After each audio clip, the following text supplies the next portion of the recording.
ဒီနေ့မှာတော့ဂျုံပင်ပေါက်အဝါရောင်နဲ့ဝက်သားမြင်ကျော်အရသာရှိ channel လေးကိုမျှဝေပေးသွားမှာဖြစ်ပါတယ်အတူတူလေ့လာကြည့်လိုက်ရအောင်နော်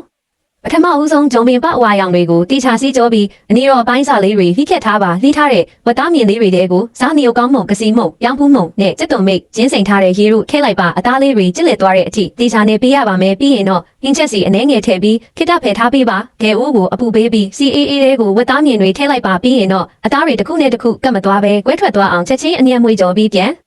ဆယ်ထားလိုက်ပါ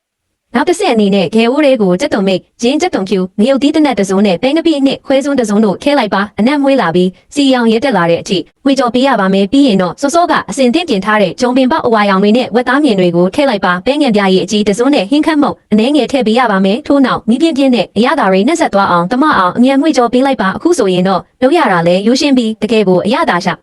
ဤတဲ့ဟင်းလျာတစ်ခွက်ရရှိသွားပါပြီတင်လဲအိမ်မှာတေချာပေါက်လိုက်ချက်ကြည့်ဖို့တိုက်တွန်းချင်ပါတယ်ခင်ဗျာဒီနေ့မှာတော့ဂျုံပင်ပေါက်အဝါရောင်နဲ့ဝက်သားမြင်ကျော်အရသာရှိ channel လေးကိုမျှဝေပေးသွားမှာဖြစ်ပါတယ်အတူတူလေ့လာကြည့်လိုက်ရအောင်နော်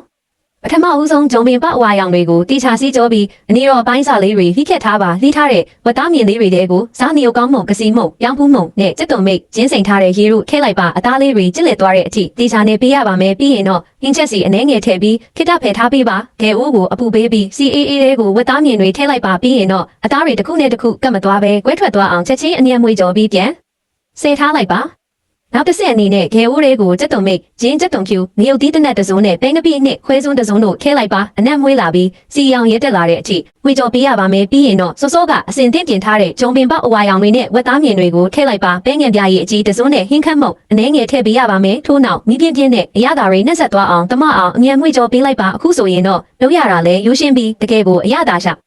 ဤတဲ့ဟင်းလျာတစ်ခွက်ရရှိသွားပါပြီတင်လဲအိမ်မှာတေချာပေါက်လိုက်ချက်ကြည့်ဖို့တိုက်တွန်းချင်ပါတယ်ခင်ဗျာ